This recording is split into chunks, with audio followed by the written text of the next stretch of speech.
Hi అండి. ఈరోజు మళ్ళీ పెద్ద ఆర్డర్ వచ్చింది. బోండా ఇంకా పూరి చెప్పారండి. ఇడ్లీ అయితే తక్కువే చెప్పారు. 2 ప్లేట్‌లు ఇడ్లీ చెప్పారు. బోండా మటుకు 12 ప్లేట్‌లు చెప్పారండి. పూరి 10 ప్లేట్‌లు చెప్పారు. అందుకని ఫస్ట్ అయితే ముందు ఇడ్లీ ఏసుకుంటున్నానండి. ఇడ్లీ ఏసేసి వాయి పెట్టేస్తే గనుక ఇది ఉడుకుతూ ఉంటుంది కదా! తర్వాత మైసూర్ బోండాలు కూడా వేసేసుకుంటాను. మైసూర్ బోండాలు కూడా వేసేసుకున్నానండి. రెడీ అయిపోయినియి.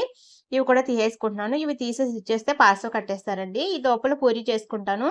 ఒకవేళ మైసూర్ బోండా గనక తక్కువొస్తే గనక మళ్ళీ పూరి చేసిన తర్వాత మళ్ళీ ఇంకో వాయి మైసూర్ బోండాలు కూడా వేసేసుకుంటానండి. వెంటనే వేసేసుకుంటే గనక ఒకవేళ ఏమన్నా కొంచెం తక్కువ పడ్డా గానీ మళ్ళీ వెంటనే అవి కూడా రెడీ అయిపోతాయి కదా! వెంటనే పార్సెల్ చేసేయడానికైతే ఈజీగా ఉంటది.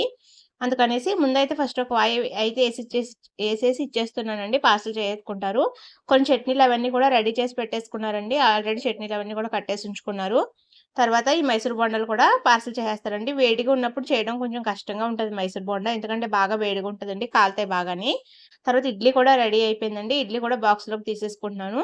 ఇడ్లీ కూడా ఒక 2 ప్లేట్లే ఉంది కాబట్టి పార్సెలు. ఇప్పుడైతే గిరాకీ మేము ఇడ్లీ ఇంకా వడ ఉందండి. వడ